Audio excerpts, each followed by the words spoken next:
contexte, les symposiums auxquels on va assister, où la question centrale, c'est là justement discuter du contenu de ces mots dont on a parlé déjà depuis le début de ces colloques, les mots citoyenneté, exercice de pleine citoyenneté. Je disais hier que le terme citoyenneté porte la promesse d'une impossible, qui est celui de se rencontrer dans des espaces d'égalité. Et justement, les symposiums aujourd'hui et dans le contexte dans lequel nous sommes posent justement la question des difficultés, des défis et de ouverture, de promesses, des stratégies pour permettre de rendre agissante cette promesse de l'égalité, de l'ouverture d'espaces de liberté pour tous dans le monde commun. Alors quand on parle dans les termes citoyenneté, quand on parle du politique, au fond, on parle de démocratie, c'est-à-dire de la possibilité de participer au monde commun. Et c'est quoi notre monde commun dans lequel il y a de plus en plus d'espaces de marginalisation? Je veux juste nommer un paradoxe qui me semble peut situer un petit peu le contexte international dans lequel on vit actuellement. De plus en plus, les politiques publiques, de plus en plus, les politiques en santé mentale et les politiques de la santé et services sociaux parlent de participation. Et plus on parle de participation citoyenne dans les politiques publiques, donc plus on reconnaît d'un point de vue institutionnel la participation des citoyens, la participation des personnes les plus vulnérables parmi les citoyens, plus on constate l'augmentation des inégalités et le désinvestissement dans les programmes et les politiques sociales qui, eux, permettent un réel accès à l'exercice de la citoyenneté. On sait, il y a depuis plusieurs années, plusieurs chercheurs de la santé publique ont fait des recherches, des synthèses de recherches à très grande échelle pour donner un signe d'alarme en nous disant que les recherches comparatives, les recherches comparatives sur le plan international qui montrent les effets des coupures sur les services de santé et les services sociaux montrent très clairement que ce n'est pas tant l'impact de la crise, mais des coupures dans les services de santé et les services sociaux qui provoquent des effets très clairs sur le plan de la santé des populations, et notamment sur le plan de la santé mentale, ce qu'on appelle la santé mentale. Les taux de suicide augmentent presque proportionnellement aux coupures des services de la santé, des systèmes de protection sociale, de l'accès aux assurances, des chômages, etc., des soutiens aux personnes âgées, par exemple. Alors, ils ont lancé d'une certaine façon, ils ont comparé ce qui arrive dans différents pays du monde et curieusement, il y a quelques années, pas très loin, en 2013, il donnait encore le Canada comme un exemple d'un pays où la réaction à la crise n'avait pas encore provoqué véritablement une situation alarmante sur ce plan-là. Alors qu'on constate par ailleurs qu'il y a au Canada, il y a au Québec une augmentation des inégalités qui est quand même assez significative. Et quand on regarde un petit peu plus attentivement les rythmes de ces types de transformations, de ce que Jane Johnson, qui est une chercheure très reconnue, professeure de sciences politiques à l'Université de Montréal, elle a écrit un livre en 2013 qui parle justement du démantèlement de l'architecture de l'État social canadien. C'est comme ça qu'elle les nomme. Et on peut effectivement se référer à des chiffres qui proviennent déjà des années 90 et 2000, où on constate qu'il y a des désinvestissements très significatifs dans les programmes sociaux. À certains moments dans nos politiques sociales, il y a des réductions d'un tiers des budgets dédiés dans des politiques sociales, dans certains programmes, etc. Sauf que ce sont des mesures qui sont beaucoup moins visibles. Que par exemple, quand on travaille avec le Brésil, où les inégalités semblent être évidentes, Au Canada, peut-être, elles sont plus invisibles, comme disait Cécile Rousseau. Il y a de la violence. Nous avons une difficulté à reconnaître ces situations. Je voulais juste mettre la table parce qu'il me semble qu'on ne peut pas parler de citoyenneté dans l'abstrait. Il faut parler de citoyenneté dans le concret. Et c'est à ça qu'ils vont nous aider nos différents conférenciers qui ont des positions, des ancrages institutionnels extrêmement diversifiés. Je commencerai par vous présenter Marina Moreau, qui est professeure adjointe à la faculté des sciences de la santé, Simon Fraser University. Elle est directrice du centre d'études sur les genres, les inégalités sociales et la santé mentale. Elle est professeure associée, comme je viens de le dire, à l'Université Fraser en Colombie-Britannique. Alors, je lui laisse la parole en premier lieu. Merci beaucoup.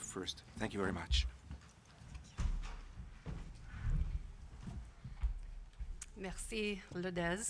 Bonjour tout le monde. Il est un grand plaisir d'être ici. Maintenant, je parle en anglais. Je m'excuse, mais je ne parle pas français très bien.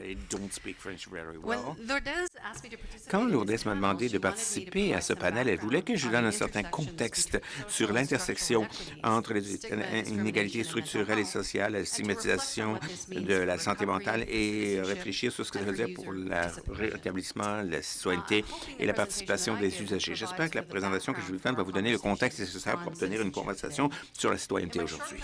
Dans ma courte présentation, je vais essayer de présenter un argument convaincant pour nous expliquer pourquoi nous devons porter attention à cette intersection importante et pourquoi il est nécessaire d'en appeler à un changement de paradigme dans le domaine de la santé mentale.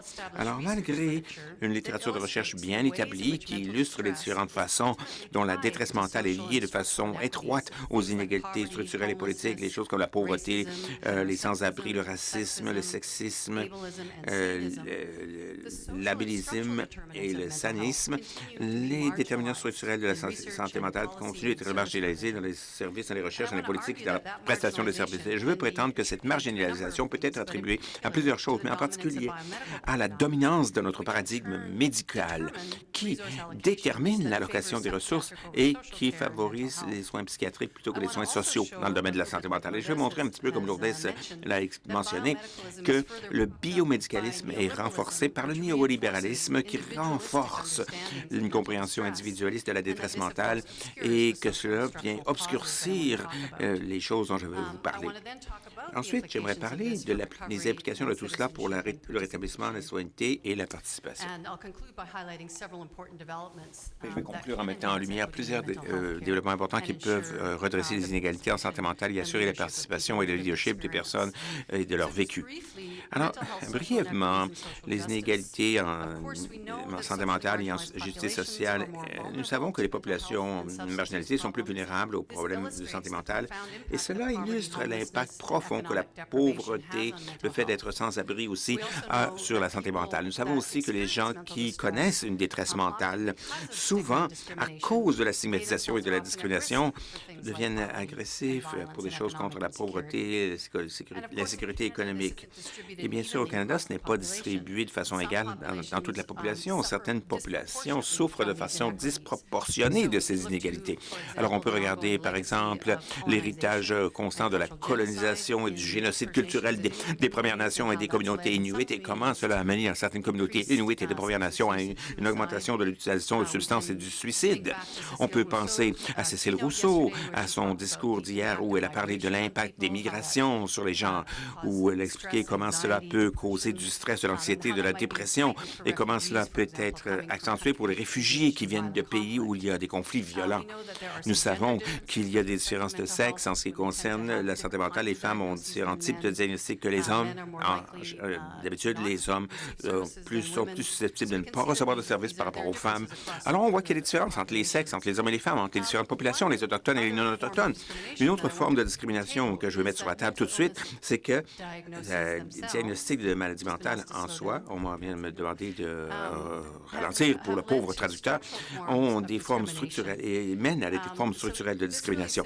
Alors ça semble nous suggérer que la maladie mentale elle-même peut être vue comme une forme de discrimination. L'étiquetage par une maladie mentale, c'est semblable à des questions de race, de classe, de genre, de sexe. Vous avez peut-être entendu le terme sanisme. Sanisme. Je ne sais pas comment ça se traduit en santé là, ou en portugais, mais le sanisme, c'est un concept qu'on utilise pour décrire cette forme de discrimination contre les gens qui ont des maladies mentales. Et c'est ce concept de sanisme qui est une discrimination derrière tout ça, qui a limité beaucoup les droits des gens avec les droits des usagers à une participation significative aux politiques, aux pratiques et à la société en général. Alors, dans le contexte canadien, là, on a passé par des vagues successives de désinstitutionnalisation de grands hôpitaux vers des ensembles communautaires. Mais malgré cette désinstitutionnalisation, malgré ces soins communautaires, on croit que ce serait plus juste socialement de soins. Oui, cette idée que ça permettrait de réintégrer les gens dans la communauté. Malgré ça, on sait que cette promesse n'a pas été pleinement réalisée. En fait, il y a des critiques clés qui semblent suggérer que le contexte néolibéral actuel, et dans ce contexte, les soins de santé mentale communautaires peuvent servir en fait à renforcer non intentionnellement les inégalités sociales au lieu de réduire ces inégalités. Je vais mentionner brièvement 3 critiques clés de ces soins communautaires. D'abord, on sait que les services continuent quelquefois à perpétuer des attitudes discriminatoires. Des recherches sur la stigmatisation et la discrimination et son intersection avec la santé mentale, c'est bien établi. On sait quelle représentation communautaire, la perception du public, de la santé mentale, et on sait comment cette discrimination est incarnée dans des politiques et dans des lois. Cependant, au Canada, il y a une commission sur la santé mentale qui a recommandé, après une grande consultation, qu'on a besoin de plus de formation pour permettre aux fournisseurs de soins de santé de bien faire leur travail, parce que même les gens qui sont formés connaissent souvent de la santé mentale et s'engagent dans la stigmatisation et dans la discrimination, même s'ils ont reçu une formation à cet égard. Et on le sait que cette stigmatisation a une intersection avec le statut socio-économique, le sexe et le type de diagnostic. Juste un exemple, ce serait par exemple les femmes qui reçoivent des diagnostics de personnalité borderline. Particulièrement, ils sont susceptibles de connaître beaucoup de discrimination de la part des fournisseurs de services. Il y a plusieurs autres exemples qu'on pourrait donner, pas seulement ces personnalités limites. Une autre critique que je voudrais vous indiquer, c'est que les services, même les services communautaires, se concentrent beaucoup trop sur le biomédical. On sait, par exemple, que les services de santé mentale se concentrent sur la réduction des symptômes et la gestion de la médication au lieu d'agir sur les déterminants sociaux structurels de la santé mentale. Et dans la communauté, en particulier à cause des coupures, ça devient de plus en plus médicalisé, les soins, avec de moins en moins de ressources qui vont vers l'habitation et la sécurité du revenu. On sait que les services viennent contrevenir à la détermination et aux droits des gens. On sait ça. On sait que les hôpitaux et les centres de crise sont essentiels, bien sûr, mais il y a de plus en plus de préoccupations du traitement forcé, de l'abus de certaines pratiques comme les contraintes physiques et chimiques, la thérapie électroconvulsive, les salles d'isolation, qui sont encore largement utilisées dans le système de santé mentale canadien. Voilà, c'était là certaines des critiques qui ont été lancées contre les soins communautaires qui sont censés être notre forme la plus progressive de soins et qui devaient améliorer les droits des gens ayant une détresse mentale. Maintenant, j'aimerais parler brièvement de ce que j'appelle les idéologies jumelles du néolibéralisme et du biomédicalisme.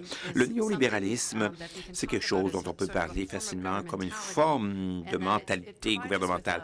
Ça nous donne une espèce d'ensemble de pratiques discursives qui influencent la façon dont on comprend le monde. Quand on traduit ce concept de néolibéralisme en politique et en pratique, essentiellement, le néolibéralisme favorise le retranchement, la coupure des États-providence, des coupures dans l'utilisation, managérialisme, on se concentre sur l'efficacité, toutes sortes d'autres cultures dans le domaine de la santé mentale, et ça nous éloigne des droits collectifs des citoyens d'avoir des politiques qui mettent l'accent sur l'individu et sur l'indépendance économique de l'individu, peu importe les circonstances sociales. Moi, je prétends que le biomédicalisme est relié de façon intime, très relié, donc avec le néolibéralisme, parce que les deux mettent l'accent sur cette compréhension individualiste de problèmes sociaux complexes. Alors, ce qu'on voit dans ce contexte a été plusieurs coupures massives, plusieurs changements de politique dans le domaine des programmes de santé et des services sociaux partout au Canada, particulièrement l'enlèvement des mécanismes de participation au leadership des gens qui ont du vécu personnel. Alors, dans mes remarques finales, maintenant, j'aimerais parler de qu'est-ce que ça veut dire pour le rétablissement, qu'est-ce que ça veut dire pour la citoyenneté, est-ce que ça veut dire pour le mouvement des usagers.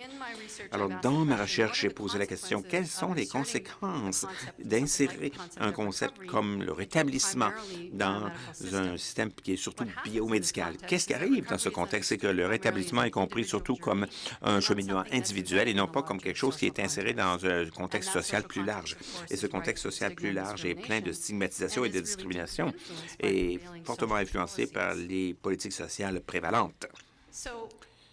Alors, quelles sont les conséquences, donc, du biomédicalisme sur le mouvement des usagers?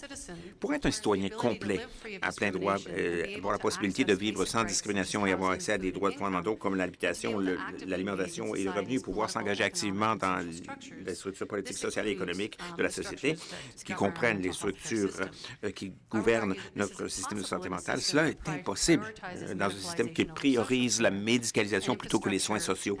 Et dans une structure et dans une société qui refuse de donner des ressources adéquates et de financement adéquat pour le soutien des soins de santé dans la société sans favoriser non plus les mécanismes de participation des usagers. Alors, quelle est la voie de l'avenir? Parce que jusqu'à présent, j'ai été assez pessimiste dans mon analyse. Mais je pense qu'il y a des choses absolument intéressantes qui se passent. Et une des choses que je veux souligner, c'est que malgré cette dominance du biomédicalisme, il y a beaucoup de supports non médicalisés, innovateurs qui continuent de prospérer. Et au niveau international, on voit de nouveaux modèles qui émergent en tout temps. Certaines personnes ont peut-être entendu parler du programme Open Doors en Finlande, le Voice Network au Royaume-Uni et plusieurs autres initiatives menées par des pères aidants partout au Canada et aux États-Unis qui ont de plus en plus de reconnaissance. Et des choses comme cette collaboration unique qu'on a ici, bien sûr, avec ARUC, la collaboration ARUC entre le Québec et le Brésil, qui est en train de former une espèce de solidarité entre les chercheurs, les usagers et les fournisseurs de soins. Alors voilà. Ce sont des développements positifs. Je crois qu'au niveau international, on peut regarder l'intervention du Royaume-Uni sur les droits des personnes avec handicap. C'est un véhicule qui a été utilisé pour souligner le droit des gens en soins psychiatriques. Et j'ai appris récemment qu'au Canada, il y a un petit groupe de chercheurs qui s'identifient comme des usagers du système et qui font une espèce de rapport copié pour prendre la suite de ce qui se passe dans le Canada canadien pour faire un contre-rapport, si vous voulez. Le Canada a soumis un rapport officiel en 2014, mais eux vont écrire un contre-rapport du point de vue des usagers sur le système. J'ai rencontré en Grèce l'été passé un groupe de chercheurs, certains sont ici d'ailleurs, qui regardent l'utilisation de la boîte à outils de l'OMS sur les droits, qui vous aide à évaluer votre propre système de santé mentale et toutes sortes de soins sociaux pour savoir est-ce qu'ils respectent vraiment les droits des gens.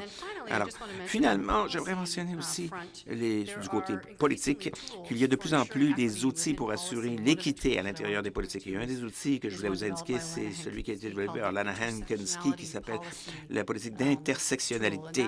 C'est un outil politique qui est développé pour essayer de regarder les inégalités structurelles et sociales et met l'accent vraiment sur l'expérience vécue des gens ayant une détresse mentale. Alors, ultimement, et c'est là mon dernier point, les services qui améliorent l'équité et qui encouragent une véritable citoyenneté sont ceux qui ont de hauts niveaux de participation décisionnelle à partir des gens qui ont vécu de détresse mentale. Ce sont ceux qui utilisent le soutien de pairs comme composante clé dans leur programme, qui démontrent un haut niveau de respect pour l'autodétermination et les droits des gens et qui reconnaissent et utilisent de meilleures pratiques en soins de santé mentale communautaire. Même si les services et les changements sont nécessaires dans ces services, ce qui devient encore plus important, c'est le travail critique des usagers, des survivants, des activistes, des militants qui opèrent souvent à l'extérieur du système de santé mentale. Et continuellement, il faut penser au-delà d'une compréhension purement mentale, purement médicale de la détresse mentale. C'est ce qui donne le plus de potentiel pour un véritable changement de paradigme dans la santé mentale, un changement qui peut promouvoir la citoyenneté et la justice sociale. Merci.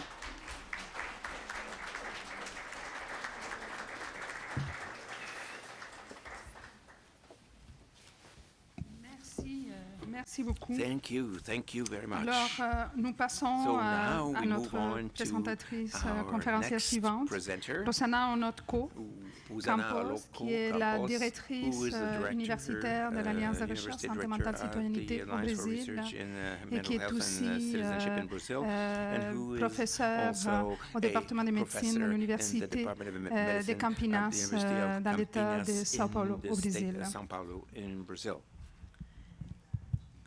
Good morning, good afternoon. Bonjour à tous. Bon après-midi.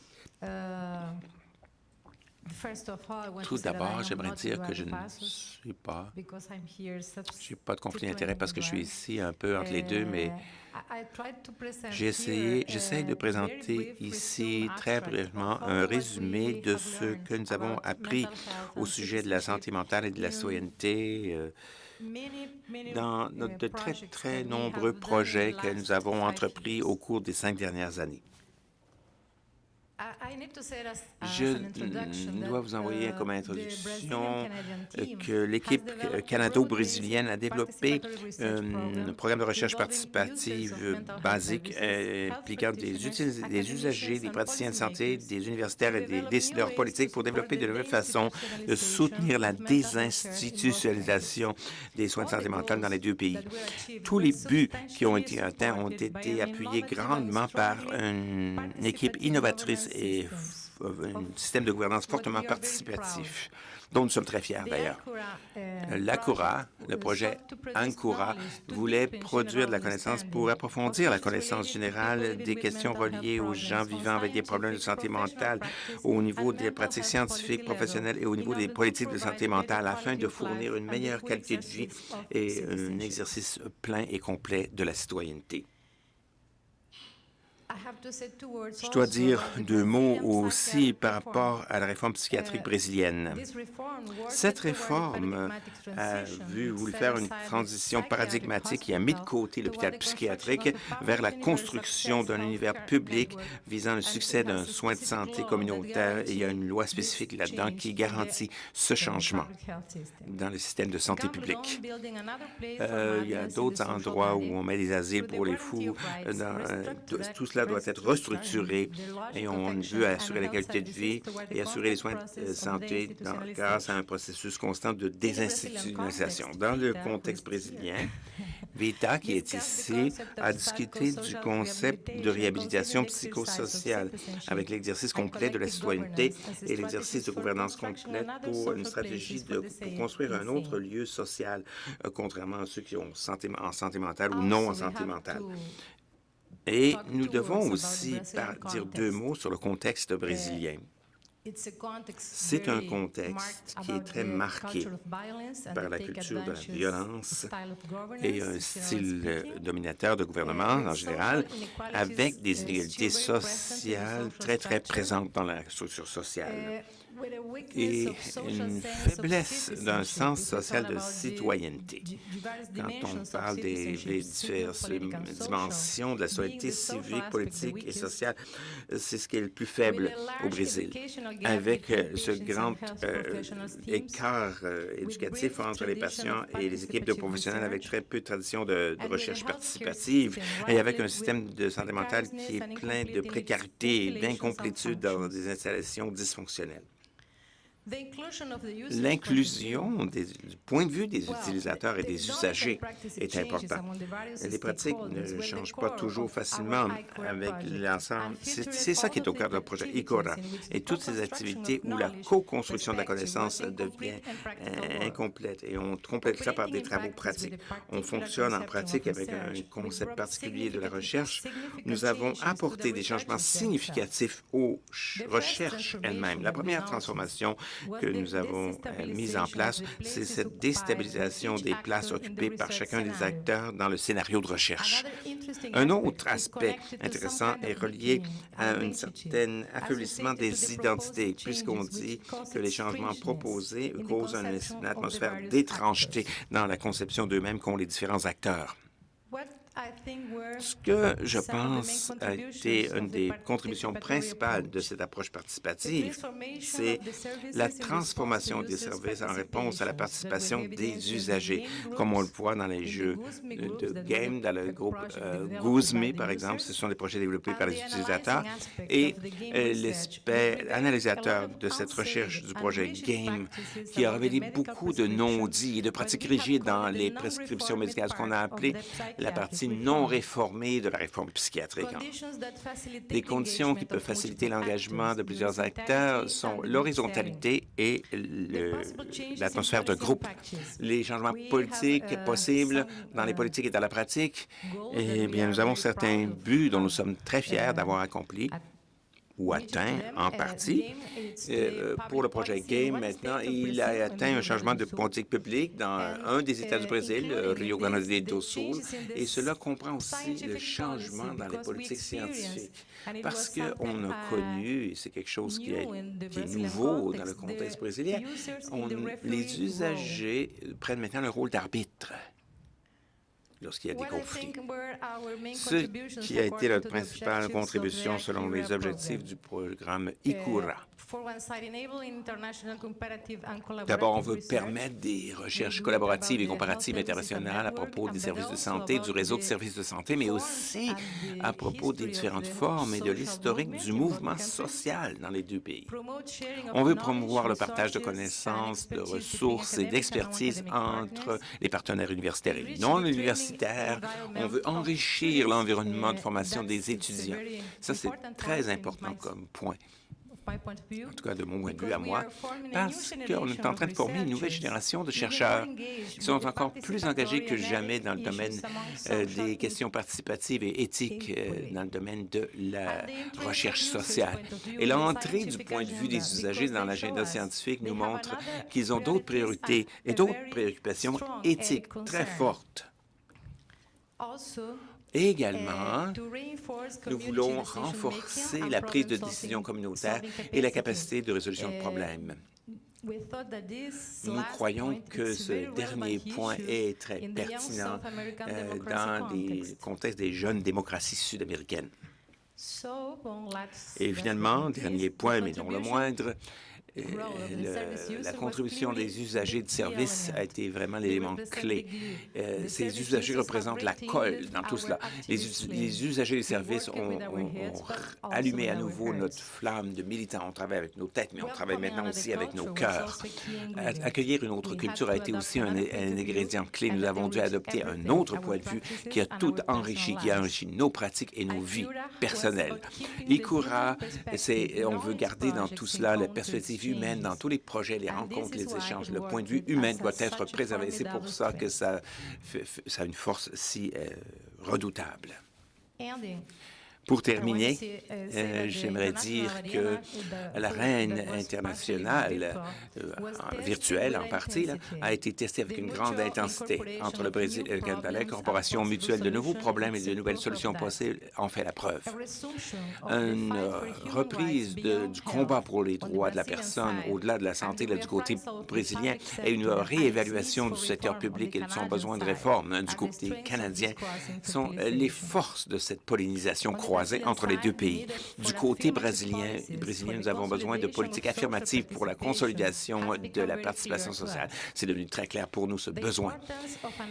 L'importance d'une autre politique scientifique qui permet l'entrée en jeu des intérêts des gens et qui sort les décisions du contrôle monopolistique des agences scientifiques au-delà de ce qu'on appelle le evidence-based, les éléments probants.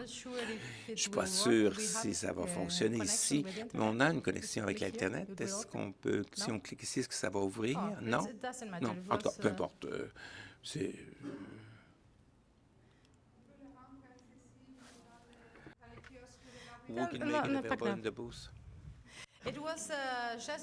C'est juste en terminant, là, c'était un petit clip très, très bref, en fait, un petit film belge d'un poète argentin. Qui ça porte quelque chose, ça parle des mots. Elle parle des mots, cette poète argentine. Qu'est-ce qui est arrivé aux mots, nous demande-t-elle. C'est le problème des mots, c'est qu'on ne les voit pas, ces mots. Mais je suppose que les évidences, eux, les éléments probants, on le voit. Et elle dit aussi que les mots ne font pas l'amour. Elles créent l'absence. Voilà. Alors, je pense que c'est une bonne conclusion. Merci beaucoup.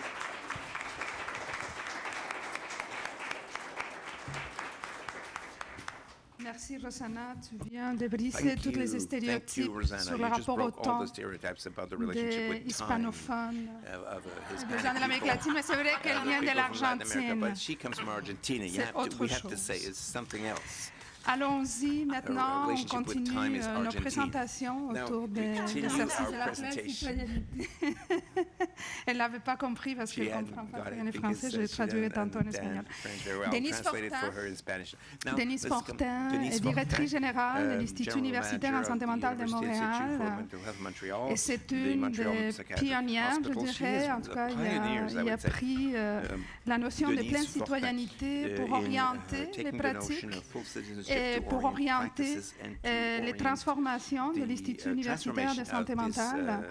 Alors voilà, à partir de cet ancrage institutionnel, quels sont les défis, les bilans et les promesses de la citoyenneté? Bonjour, je pense que l'introduction a été faite par les deux collègues, toute l'importance de la participation, de la parole, du sens que ça donne. Quand on a discuté de ma présentation au départ, j'avais une autre présentation, mais ensuite est arrivée la loi 10 au Québec. Alors aujourd'hui, je vous suggère une réflexion. J'ouvre une question, je n'ai pas la réponse. Je vais vous présenter les grandes lignes de la loi 10 qui reformate, si on veut, les services de santé québécois. Alors, je vais vous présenter les grands paramètres de la loi 10, quelques concepts de pleine citoyenneté, et le défi sera de voir comment nous allons réussir à faire vivre cette pleine citoyenneté-là, à pérenniser les avancées que nous avons en santé mentale au Québec dans le contexte dans lequel on se retrouve. Donc, je vais vous faire un portrait général qui va traiter des objectifs généraux de la loi 10, de l'abolition des agences et la création des centres intégrés, des changements relatifs au conseil d'administration et des pouvoirs accrus au ministre de la Santé et des Services sociaux. C'est vraiment tel quel dans la loi. Ensuite, on va regarder rapidement la définition de la pleine citoyenneté, une modélisation qu'on utilise à l'Institut, une matrice de services, la perspective citoyenne, les services intégrés et les pratiques et politiques centrées sur l'action sociale. Donc, les objectifs généraux du projet de loi 10 sont les suivants. Modifier l'organisation du réseau de la santé et des services sociaux. Les modifications aux règles de gouvernance, on va regarder ça. L'amélioration de l'efficacité, de l'efficience, de la sécurité, de l'accessibilité, de la qualité des soins et services par une gestion centralisée. Alors, il y a à peu près tout le projet de loi dans ce troisième objet-là. Ensuite, il y a l'intégration régionale des services sociaux et de santé par l'abolition des agences et la création des établissements régionaux et la redéfinition des conseils d'administration et le droit de regard accru du ministre sur la gestion des établissements. Alors, l'abolition des agences, la création des SIS. Ce qu'on veut ici, c'est diminuer la taille du réseau de la santé par l'abolition d'un des trois paliers. Au Québec, nous avions des établissements, des agences et le ministère. La réforme veut enlever un des trois paliers. Donc, on a une diminution du nombre d'établissements par la création d'un établissement par région socio-sanitaire. Alors, ce que ça veut dire ici, la Gaspésie est un établissement, la Montérégie est un établissement, la Côte-Nord est un établissement, donc un établissement par région socio-sanitaire. La Montérégie, par exemple, est un établissement. C'est énorme. On va regarder ça ensemble. Donc, on aura maintenant 28 centres intégrés de santé et de services sociaux au lieu de 182 établissements distincts de santé. Je vous rappelle que ces 182 établissements-là avaient tous des conseils d'administration, tous des représentants des usagers, tous des représentants des citoyens. C'était une façon de démocratiser le système. Alors, à Montréal, on est une région socio-sanitaire, mais ils ont été obligés de faire des exceptions. Comme toutes les fois qu'on fait une réforme au Québec, Montréal est toujours une exception, parce que c'est un grand centre urbain et qu'il y a toutes sortes d'enjeux. Donc, Montréal, on va avoir 5 centres intégrés de santé et de services sociaux, 4 établissements suprarégionaux. Dans le projet de loi initial, il n'y a pas d'autres établissements suprarégionaux qu'à Montréal. À Montréal, on n'intègre pas le CHUM, on n'intègre pas le CUSM, on n'intègre pas Sainte-Justine et on n'intègre pas l'Institut de cardiologie. Ça, c'est ce qui était prévu à la loi. Depuis 2 semaines, il y a des commissions. Il y a une commission actuellement qui a lieu. La commission finit le 13 novembre, donc ça va très vite. Et les différents acteurs se sont fait entendre de façon à voir si ça va être tel quel. Ce qu'on a comme rumeur actuellement, c'est que Québec, on extrairait aussi les centres hospitaliers universitaires et l'Institut de cardio de Québec. C'est les rumeurs. Donc, vous voyez 29 établissements. Et les changements qui sont relatifs au conseil d'administration, c'est assez important. La nomination, la composition, la portée, la durée des mandats, c'est tout défini dans la loi. Le mandat actuel des membres des conseils d'administration des 189 établissements dont je vous ai parlé tout à l'heure, tout ça prend fin au 31 mars. Tous les conseils d'administration deviennent désuets. Les nouveaux conseils d'administration auront de 13 à 15 membres. Ça ressemble un peu à ce qu'on avait par établissement. Sauf que je vous rappelle qu'au lieu d'avoir 189 conseils d'administration, nous aurons 29 conseils d'administration. Les membres vont être nommés par le ministre sur la base de recommandations spécifiques pour une durée d'au plus 3 ans. Le président du conseil d'administration sera aussi nommé par le ministre parmi les membres indépendants et aura un mandat de 2 ans. Les membres vont être sélectionnés par un comité d'experts. Alors, ils devront avoir des compétences en gouvernance éthique, en ressources humaines, en vérification et performance, en services sociaux, en qualité, gestion de risques, ressources immobilières et informationnelles et en jeunesse. Ce sont les compétences requises. Alors maintenant, la composition. Qui va siéger sur ces conseils-là à partir de ce que je viens de vous dire? Alors, il va y avoir le PDG de l'établissement régional. Un PDG, ce n'est pas un directeur général. C'est un président-directeur général qui est nommé par le ministre. Il va y avoir une personne membre d'un CMDP, donc un médecin pour l'ensemble du 6.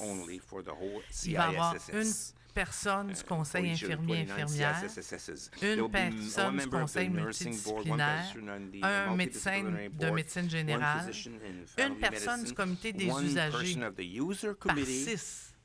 Alors, par exemple, dans le 6 de l'Est de Montréal, qui regroupe l'hôpital Maisonneuve-Rosemont, l'Institut universitaire en santé mentale de Montréal, 3C3S, l'hôpital Santa-Cabrini, l'hôpital le centre du bien-être polonais, il va y avoir un usager. Une personne de l'université de son Ruisse quand c'est un 6 universitaire, et 8 personnes indépendantes lorsque l'établissement opère un centre hospitalier. Alors, la composition, ce qu'on voit dans la loi, c'est qu'on doit s'assurer de la représentativité effective des différents secteurs et pans démographiques. Quelque chose, là, parce que c'est des grands pans démographiques. Répondre à une parité homme-femme. Il va y avoir un membre observateur sans droit de vote qui pourra être nommé par le ministre à la demande d'une fondation d'établissement. Puis, outre les indemnités et allocations, maintenant au Québec, les membres vont désormais recevoir une rémunération fixée par le gouvernement, ce qui n'était pas le cas avant. Alors, les pouvoirs du ministre, le ministre maintenant va pouvoir prescrire les règles relatives à la structure organisationnelle de la direction, toutes les autres mesures qui permettent d'en assurer une meilleure organisation et la saine gestion des ressources. La restructuration administrative devra se réaliser 6 mois après l'entrée en vigueur de la loi et le ministre va pouvoir émettre des directives qui s'adressent à un CIS ou à un établissement suprarégional qui va porter sur les objectifs, les orientations et les actions de l'établissement. Il y a un droit particulier qui va s'exercer par le ministre en matière de gestion des ressources lorsque le besoin d'optimisation le justifie. En cas de geste incompatible posé par un PDG ou un PDGA, un conseil d'administration, le ministre pourra remplacer celui-ci, assumer certaines responsabilités du CA pour une période d'au plus 180 jours.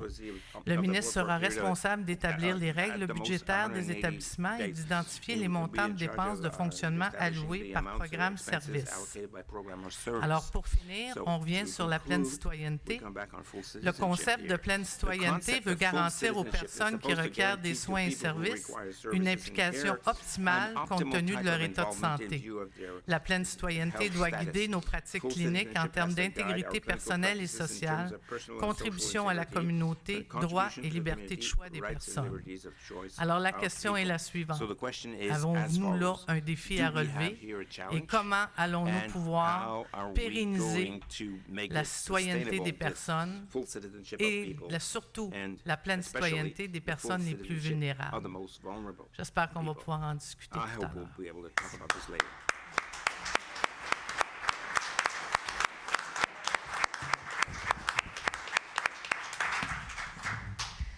Nous passons à la prochaine présentation. Jean-Nicolas Ouellette. Je ne sais pas s'il y a besoin de présentation. Il est le directeur communautaire de l'Alliance de recherche santé mentale citoyenneté, membre du comité citoyen et coordonnateur d'un groupe d'entraide Paris pour CAME. Alors, d'entrée de jeu, je ne suis pas Denise Blais, contrairement à ce qui était écrit dans le programme. Elle ne pouvait pas être avec nous et je ne me prends pas pour elle, je ne suis pas rendu là, il me reste des côtes à manger. Deuxièmement, je tiens à dire que ce que j'ai préparé hier soir, je l'ai fait sans savoir ce que Denise Fortin nous apporterait aujourd'hui. Donc, je suis un petit peu plus secoué, mais ça va contextualiser. Je vais vous parler de la citoyenneté dans un contexte, notre contexte de réalité ici au Québec, ce que je vis, moi, à diriger un groupe d'entraide en santé mentale dans une région plutôt pauvre, Montréal-Nord, qui, selon les indicateurs de mesure, est un endroit où la défavorisation sociale et la défavorisation économique est la plus intense sur le territoire de Montréal. Okay? Alors, on doit parler en termes de bilan, défis, opportunités. Le bilan, je vous dirais, quand je regarde en arrière, c'est que je me dis, on n'a jamais été autant, on n'a jamais autant pris la parole, ni tant de place, historiquement, rapidement. Tu nous le rappelais hier, on fait un duo depuis 2 jours tous les deux. Tu nous le rappelais qu'il y avait 6300 lits à l'OIH à un moment donné. Il y en a presque plus maintenant. On est passé de l'enfermement, l'invisibilité derrière les murs, à quelque chose comme il y a eu la désinstitutionnalisation. Donc, il n'a pas tenu ses promesses, c'est que ça nous a amené l'errance. Le silence, ça, c'est l'invisibilité de la rue. Il n'y a plus de mur, mais on est toujours aussi invisible. Et on est silencieux. Et il y a eu différents moments importants. Je pense à 61, les fous créés au secours de Jean-Charles Pagé. OK, ça a pris la préface de Jacques Hébert aux Éditions de l'Homme pour le situer. Ça a pris la postface. C'est le psychiatre Camille Lorrain. Lui, il a fait la postface de Camille Lorrain. Je l'ai chez nous, je te le prêterai. Et la préface est par Jacques Hébert, le situait. Et la postface d'un Camille Lorrain, semble-t-il jeune à l'époque. Car il l'aurait été. Et par la suite, un an ou 2 plus tard, ça c'était la parole de l'un, il y a eu l'écrit de l'autre, M. Dominique Bédard, aussi un rapport important, lui aussi écrit à 3 mains, c'est tout drôle. Et bon, ça a amené des choses, Rappelez-vous les années 80, 80, les premières ressources communautaires où il y a eu des gens allaient chercher les services, mais ils participaient au conseil d'administration en des lieux de décision. Ça donnait en 83 le regroupement des ressources alternatives en santé mentale du Québec, l'émergence de lieux où on parlerait des droits, de lieux où on voudrait accueillir la crise autrement, de pratiques humanistes. Il manque encore, le Québec cherche son historien de la défense des droits en santé mentale, le Québec moi, le Québec après peut-être, autopsie, quand il était 3, le long de la veine, à Sherbrooke, Québec et peut-être Montréal, que le journaliste pensait que c'était tout un mouvement national, ce qui a donné les 15 groupes régionaux de défense des droits en santé mentale du Québec, ce qui a donné la GID, ce qui a donné plein de choses comme ça. Pendant ce temps-là, on a eu les frères et sœurs d'Émile Milligan qui ont émergé, plus récemment les porte-voix du rétablissement, j'en passe. On parle beaucoup, on a plus de lieux pour parler. Moi, je n'ai pas fait de PowerPoint. Si j'en fais jamais, c'est pas une nouvelle, mais si j'en avais fait un, il y aurait eu une slide avec 3 mots. Et ça aurait été austérité, précarité, citoyenneté. Mais le tout, bien sûr, je l'aurais ponctué. Alors, austérité, avec un point d'exclamation, précarité, avec des points de suspension, puis citoyenneté, avec un point d'interrogation. Et là, ça va être la suite. OK, je regarde de l'autre côté. L'austérité, au sens économique, c'est un sens de coupure. Et qu'est-ce que je vois pour des gens qui ont des besoins? Quand on a besoin de problèmes de santé mentale, qu'on est vulnérable, on a bien d'autres choses. Et je vois la vente par morceaux choisis de notre système public de santé. C'est le privé qui choisit les morceaux qu'il achète.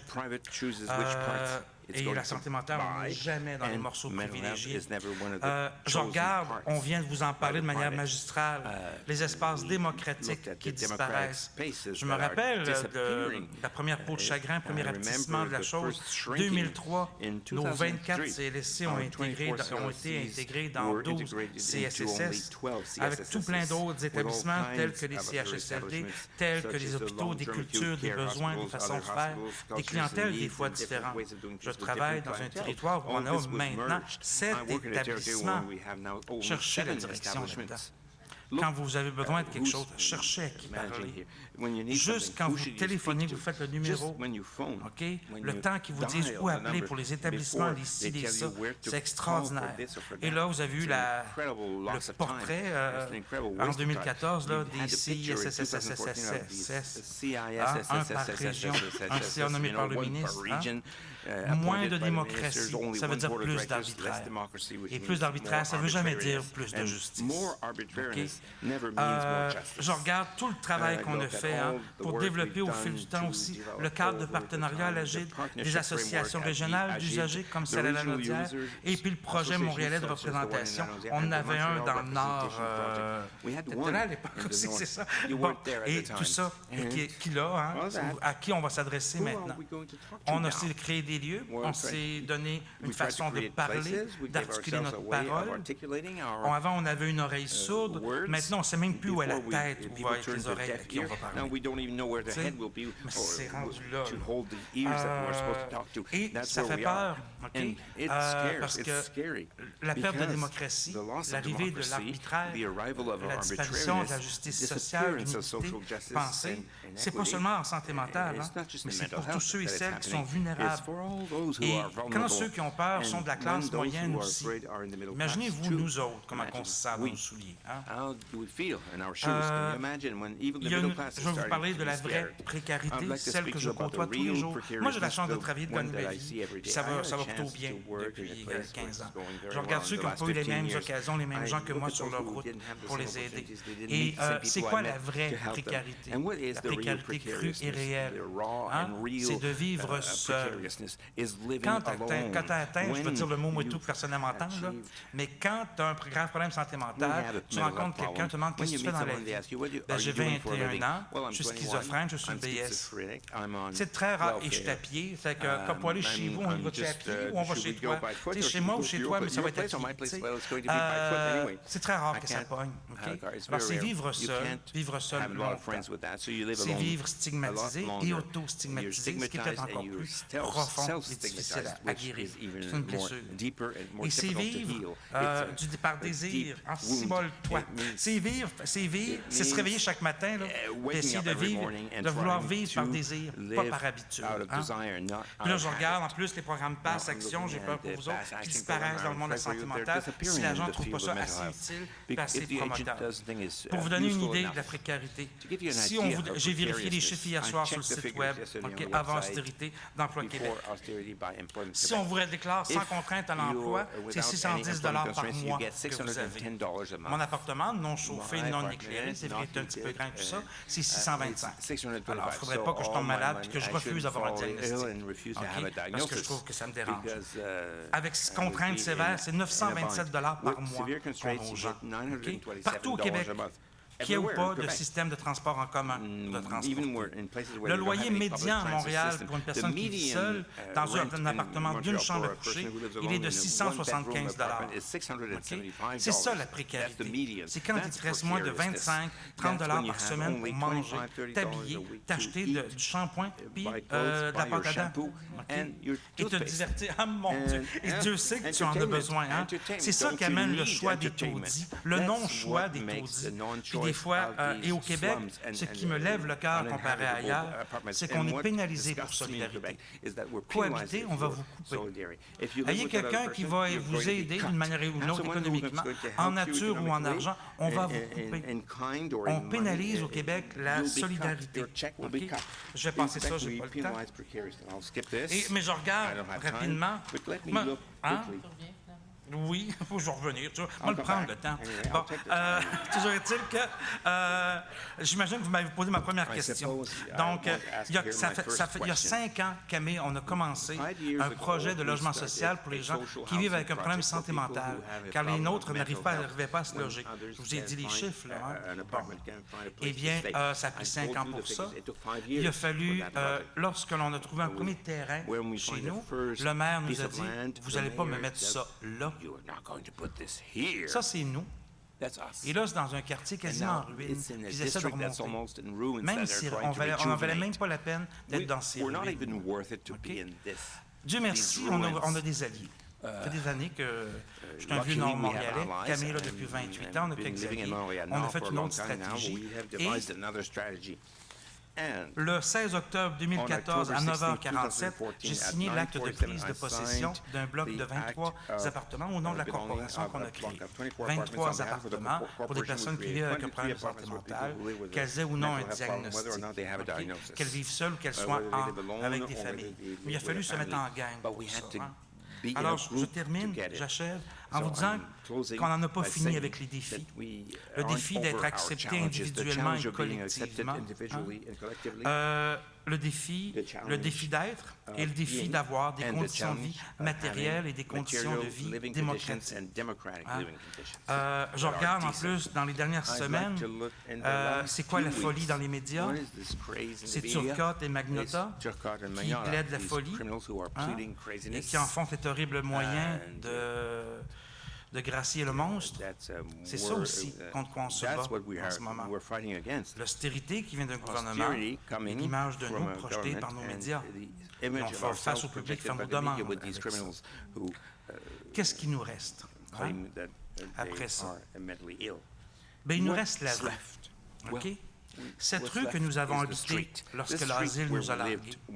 Cette rue que nous avons quittée pour des taudis ou pour des clapiers parfois.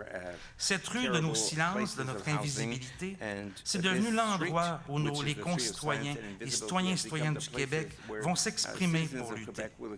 Cette rue nous a appartenu. Cette rue, on doit se la réapproprier, comme et avec les autres membres de la cité. Quand on lutte ensemble, contre l'injustice sociale. Il n'y a plus de fous, il n'y a plus de folie. C'est la raison qui parle.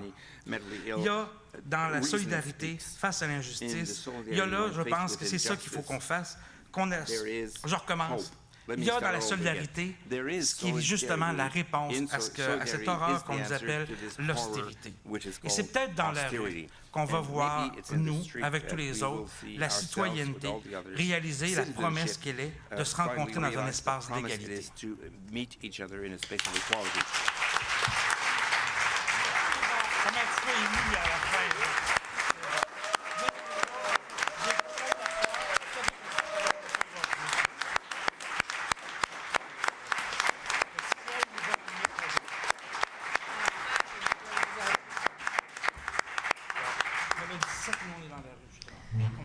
Nous avons 30 minutes, donc vraiment dans le respect du temps.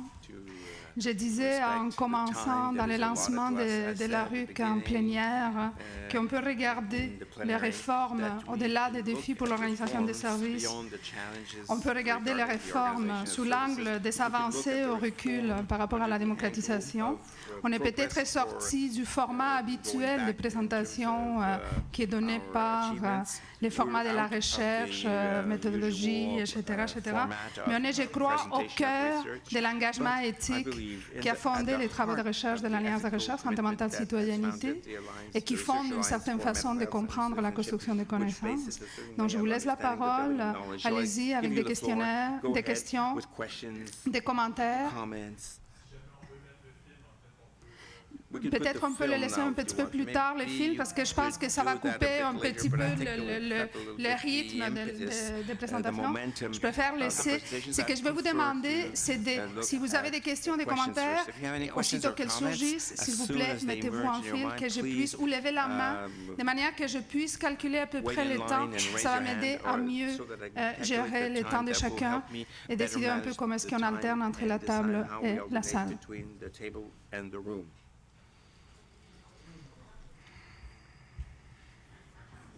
Merci beaucoup pour vos présentations. Thank you very much for your presentations. Est-ce que ça va? Oui. Merci pour vos Je m'excuse juste une seconde. Je vais faire une remarque. Il y a des personnes qui se sentaient dérangées par la traduction à côté. Je vous demande un peu de tolérance parce qu'on est en train de traduire du français à l'anglais par les écouteurs et du français et de l'anglais vers le portugais. Donc, c'est pour ça qu'on est dans cette souci d'inclusion. Alors, merci pour vos présentations très intéressantes et, on peut dire, tout à fait d'actualité.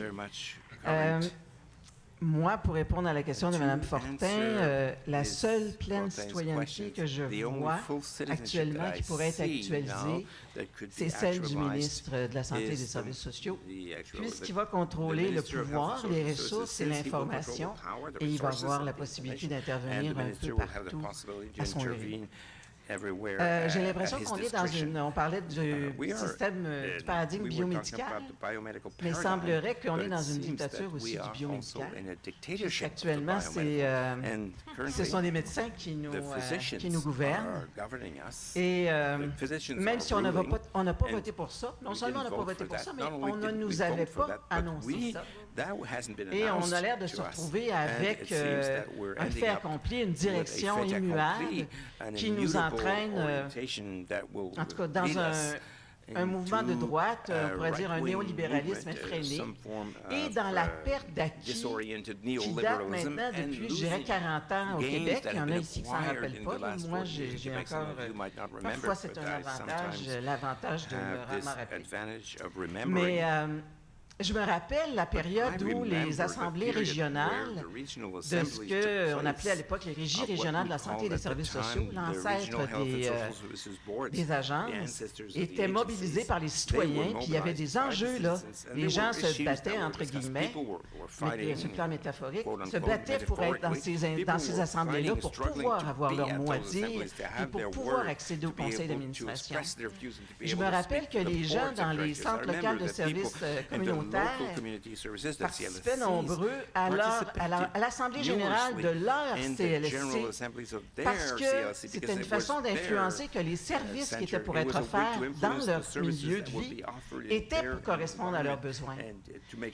Alors, plus les services s'éloignent des personnes concernées, de la population, plus, à mon avis, c'est inévitablement une normalisation, une bureaucratisation, et il y aura de moins en moins la possibilité de faire en sorte que ces services-là vont être adaptés aux caractéristiques spécifiques des populations. Alors, j'en arrive à la même conclusion que Jean-Nicolas, c'est que je ne crois pas du tout à la commission parlementaire bidon qui s'est faite à toute vapeur parce qu'il veut pouvoir passer rapidement son projet de loi. Donc, c'est une fausse démocratie. J'en arrive à la même solution que Jean-Nicolas, ce qu'il faut, c'est vraiment sonner l'alarme citoyenne et citoyenne, parce qu'il faut se mobiliser, et en tout cas, ceux qui pourront descendre dans la rue, peut-être ce ne sera pas moi, Mais ceux qui pourront descendre dans la rue, je pense que c'est la seule façon de mettre un frein au mouvement qui est en cours. Et je veux juste faire une parenthèse. Probablement ici, ce qui nous intéresse tous, c'est la santé mentale. Mais je peux vous dire qu'il y a le même démantèlement dans les régions actuellement. Je connais bien ce domaine-là parce que j'ai été impliqué pendant plus de 30 ans en développement régional. Actuellement, c'est en train d'être démantelé, ainsi que les structures locales au niveau du développement économique communautaire. Et dans peu de temps, on aura peut-être aussi l'annonce que ça va être les structures d'éducation qui vont être démantelées, les commissions scolaires pour en faire des mégastructures. Donc, alarme citoyenne. Merci beaucoup.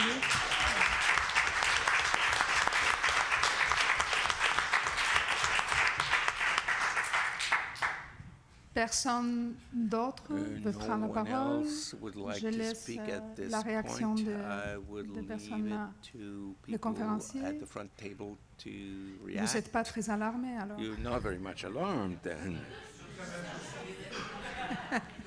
Oui, on vous a soufflé Sidéré, plutôt sidéré. Oui, allez-y, monsieur. You're sovereign, yes. Go ahead, sir.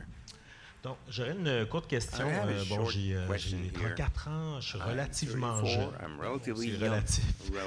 Mais vous voyez, madame, ici parle des régies régionales, du pouvoir citoyen qui va se jouer dans ces instances-là. Je me vois dans 20 ans, là, quand on va parler d'aujourd'hui, du démantèlement des agences, de ci, de ça.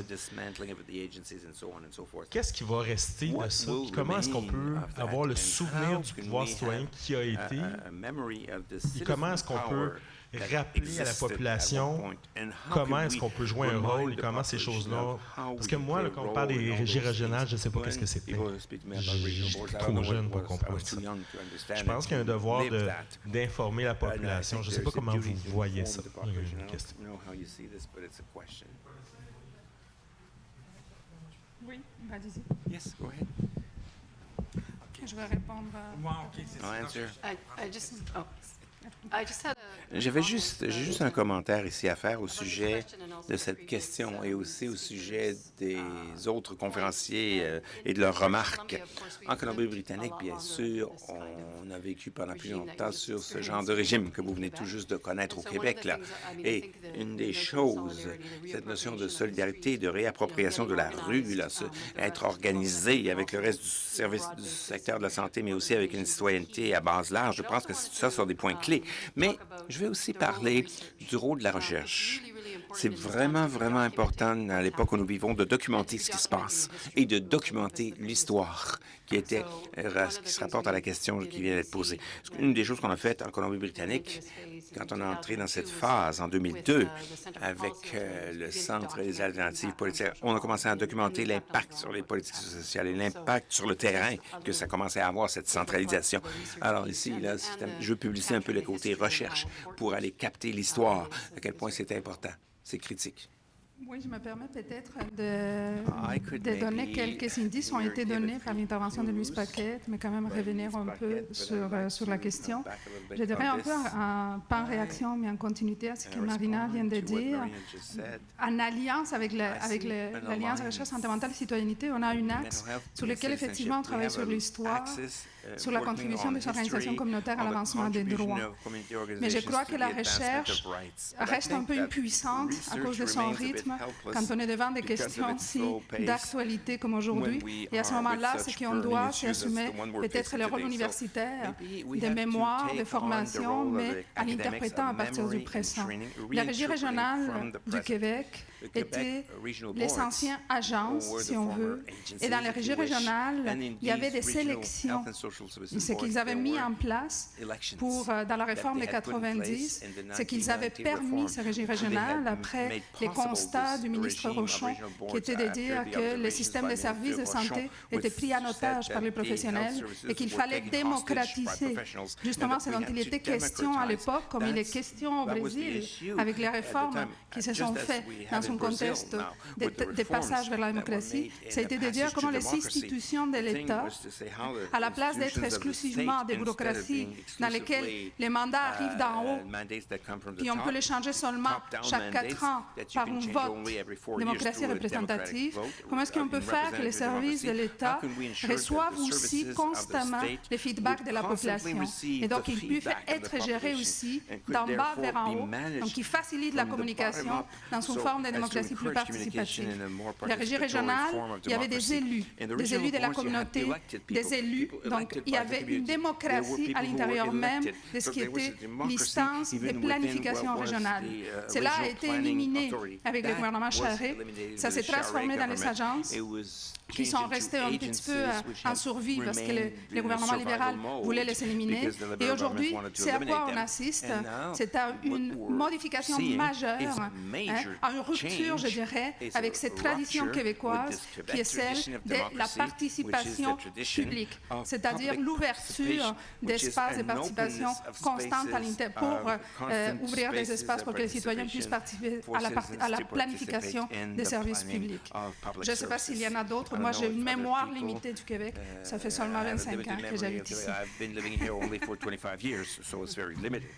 Le même temps que moi. Just as me, 25 years, exactly the same. J'ai un commentaire puis une question à la fin. Quand j'entends mesures d'austérité, communication participative, moi, ce qui me vient en tête tout de suite, c'est les organismes communautaires. Et en même temps, je me dis, dans ces mesures d'austérité-là présentes, ce que j'observe, c'est que souvent, les communautaires n'est pas nécessairement considérés. Pourtant, on sait très bien comment nous débrouiller avec très peu d'argent, avec très peu des moyens. Et on continue à assister à une appropriation peut-être de l'expérience.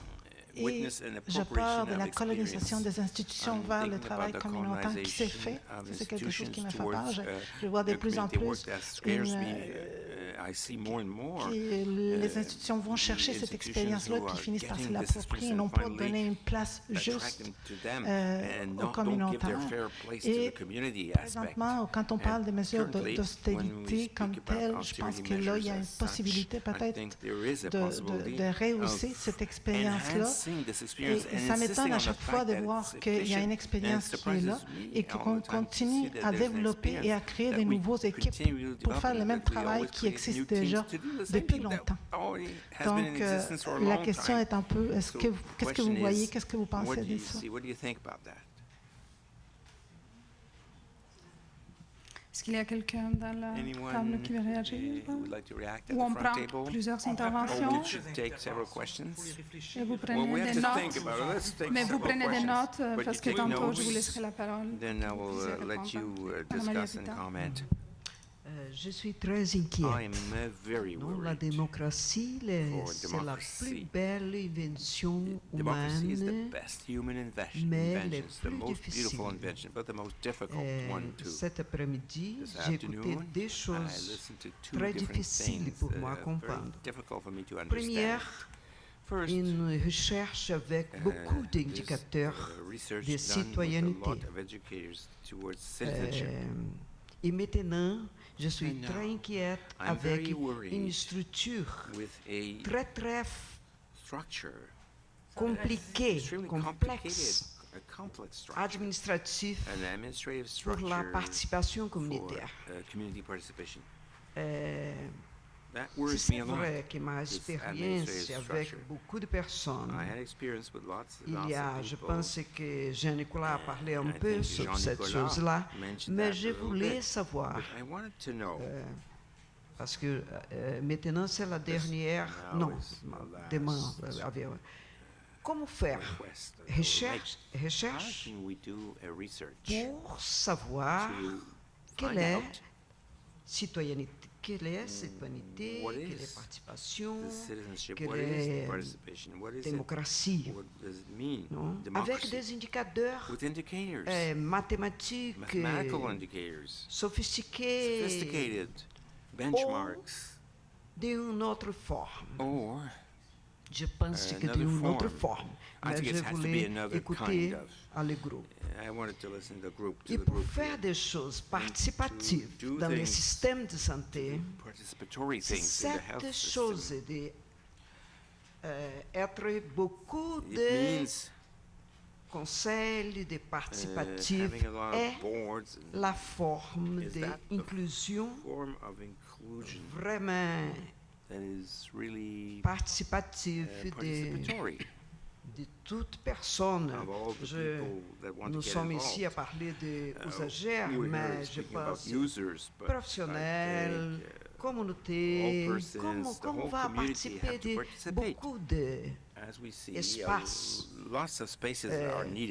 Je pense que va mieux qu'il y a une structure à penser la participation. Mais je pense maintenant à écouter.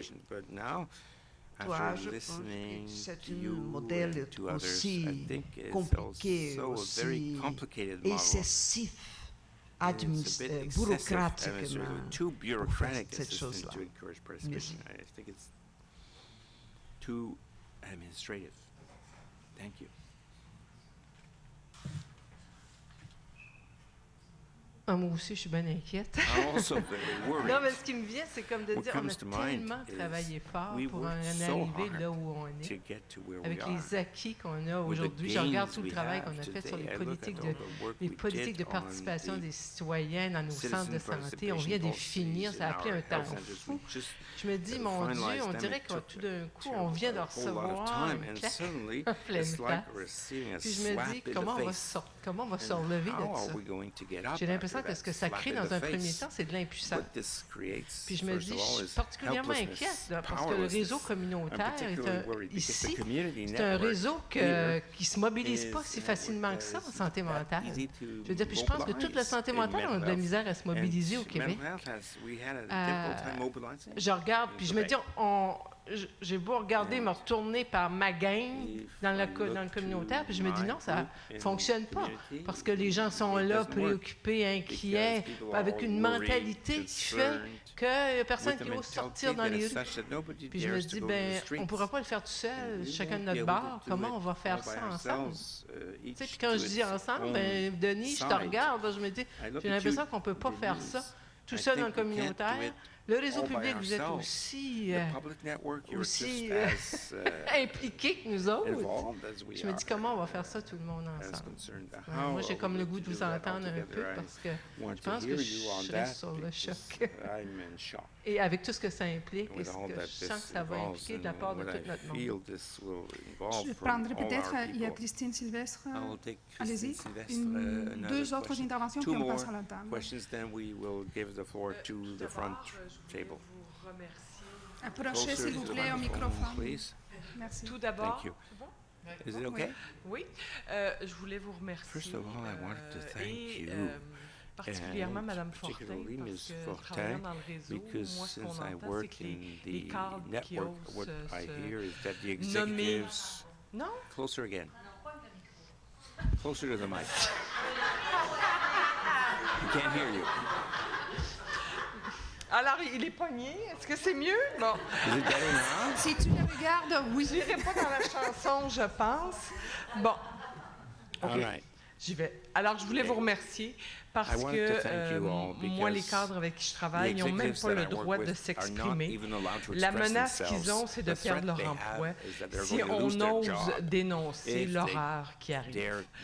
Moi, c'est très simple. Puis moi, je me dis en bout de ligne, coudonc, on ne sait pas trop ce qui va arriver. Si ça pouvait permettre une place plus grande au réseau communautaire, tant mieux. Si on peut refaire, parce que Dieu sait que le système, les hôpitaux psychiatriques, puisqu'on a actuellement, il y a plein de failles. Fait que si on peut arriver à quelque chose qui craque, puis d'aller vers quelque chose de mieux, tant mieux. Mais moi, je me dis qu'on a tout le monde un devoir d'information. Parce que moi, je regarde autour de moi, quand j'en parle à ma mère, quand j'en parle à mes sœurs, les mononcles, les gens, ils ont l'impression que ça va être bon, qu'il va y avoir moins de cadres, que les services à la population vont être meilleurs, que le bon docteur Barrette va nous trouver des solutions. Fait que je pense que, comme tu le dis très bien, Lourdes, il ne faut pas attendre pour faire de la recherche, il ne faut pas attendre, il faut écrire dans les journaux, sur Facebook, n'importe où, que ce soit avec un voisin, mais il y a vraiment tout le côté démagogique, simplifié de cette réforme-là. Il faut oser la dire et la redire pour mobiliser les gens autour de nous, parce qu'il y a plein de monde, il y en a plein qui pensent que c'est vraiment la bonne chose à faire. Voilà, merci beaucoup. Dernière intervention. D'une région où il va y avoir un centre intégré de services des Laurentides, ça fait très peur. En même temps, j'ai connu les régies régionales aussi, et de voir les CSS, j'assistais à l'Assemblée publique du CSS, d'un CSS dans la région, il y avait une personne dans l'assistance et c'était moi. Depuis, je dirais, 2003, les institutions ont été vidées de leur sens. On regarde les mêmes mots, on va parler des mêmes termes. Le ministère de la Solidarité qui fait des coupures à l'aide sociale. On fait du rétablissement, mais en limitant le temps que les travailleurs sociaux vont donner à la personne. Fait qu'on est en pleine contradiction. Chose certaine, le système de santé publique universel, on en a besoin. Et communautaire, on n'est pas là pour remplacer le système de santé publique. On n'est pas là, on a un autre rôle à jouer au niveau de la transformation sociale. Et on n'est pas, comme le ministre Létao disait, un réseau étatique moins cher. Moi, je pense que la solution, parce que ça va être pas facile, on sait, la solution, c'est dans le nous, et c'est dans l'inclusif, et c'est d'aller au-delà santé mentale, au-delà des exclus, c'est de tous ensemble, parce que c'est une charge qui est contre toute la population. Merci beaucoup. Je laisse une minute à chaque personne qui à la table veut intervenir. Juste une petite remarque, il est très important qu'on finisse à 5 heures, parce qu'il va y avoir une navette qui va vous conduire. Il faut que vous retournez les écouteurs et il va y avoir une navette qui va conduire les personnes qui vont participer au souper qui a par la suite aux activités culturelles. Donc, Monsieur Jean-Nicolas Ouellet. Juste rapidement, il y a une petite chose que je veux rectifier, c'est que Denis Fortin a présenté le projet de loi 10, les différents éléments qu'il compose, et a mis en relief à côté quelque chose qui est porté par l'Institut où elle travaille, qui est la pleine citoyenneté. Jean-Nicolas Ouellet a dénoncé ce que fait Gaétan Barrette, qui est la même merde qu'il a fait à Chicoutimi, où on l'a renvoyé, qui est le même bordel qu'il a fait à l'hôpital Maisonneuve-Rosemont. C'est moi qui le dénonce. Je voulais juste qu'on soit sûr là-dedans. Que je voulais vous révéler que la traînée de fumier qui lui sert de CV de Chicoutimi jusqu'à Maisonneuve-Rosemont, c'est son tapis rouge pour rentrer au ministère. C'est toujours moi qui le dis. On a compris que tu les dénonces. On avait bien installé ça. Ceci dit, je me reprends. C'est toujours moi qui dis aussi qu'il y a un danger de travailler en silo, comme on l'a toujours fait. Dans le communautaire, il y a un silo particulier qui est celui de la santé mentale, où on nous dit qu'on est riche, le monde de la santé mentale. Le budget annuel de Camille qui vient du ministère est 126 000 $. Avec ça, je dois payer 3 employés et un local. Dieu merci, j'ai 113 d'autres donateurs. Okay? C'est ça la réalité qu'il faut aussi dire à nos collègues du communautaire. Pour s'unir, nous sommes aussi dans la même précarité. Et c'est seulement que le nous qui va faire en sorte qu'on va s'en sortir. Okay? Parce que tout seul, je suis aussi faible comme organisme que je le suis comme individu tout seul dans mon coin. Et effectivement, j'étais en train d'oublier des notes que j'écris partout des fois. Moi, je mets les papiers. Et je vous rappelle, on n'est pas très gros, le monde de la santé mentale. Nous sommes que 5,6 % du budget total de la santé. Mais on a toujours en pourcentage un peu plus des coupures. C'est comme étrange. On n'a pas des échymoses proportionnelles à notre taille. Effectivement, le nous est extrêmement important. On a eu un printemps érable, mais ça n'a été qu'un printemps quand tout le monde y était là. Il faudrait peut-être qu'on se mette avec tous les autres et qu'on se donne une année folle. Peut-être que ça aiderait. Faire le tour des saisons. Merci, Jean-Nicolas.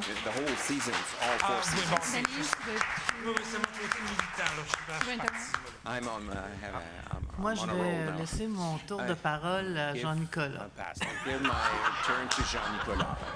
Quand même, Jean-Nicolas, je te donnerai les mots de la fin. OK. Non, mais je te laisse les mots de la fin. Et Rosanna? Last day, Hier, à Campina, là, une personne du groupe psychiatrique m'a dit « Je suis fatigué de manquer quelque chose que j'ai jamais connu. » Et il a dit ça dans le contexte là, où on parlait du rythme de contestation, là, la période de contestation au Brésil, tous ces gens dans la rue qui chantaient, qui se serraient les bras. Je suis inquiète de cet effet sur les jeunes. Qu'est-ce que ça peut avoir sur les jeunes? Je pense qu'il faut réinventer chaque étape de notre pratique de la résistance. Ensemble, nous devons tous dire oui, ensemble, nous pouvons y arriver. J'aime beaucoup cette façon de la solidarité que nous propose Jean-Nicolas et qui va nous porter. Merci beaucoup, Jean-Nicolas. Karina? Je n'ai pas grand-chose à ajouter parce que je pense que ces questions, c'est mieux que les gens du Québec y répondent par eux-mêmes. Mais j'aimerais surtout mettre l'accent sur certains des commentaires qui ont été faits plus tôt sur l'importance de l'éducation, publiciser ce que ces réformes vont vouloir dire et revenir à la solidarité et à l'importance d'organiser entre les secteurs transversalement la résistance. Et maintenant, Jean-Nicolas, le mot de la fin. Le mot de la fin, je vais peut-être me répéter, mais je parlais de silos. Oui, c'est frustrant de voir que des gens du communautaire vont travailler dans le réseau. Moi, je trouve ça frustrant parce qu'on est toujours en train de réembaucher puis de former. Par contre, c'est valorisant de voir qu'on les trouve assez bons pour ça. D'un côté, si on veut contaminer, si on veut avancer dans le groupe pratiquer tout ça, il faut se parler. Puis s'ils viennent les chercher, à quelque part, c'est pas si mauvais que ça. Je reviens toujours à mon image des silos.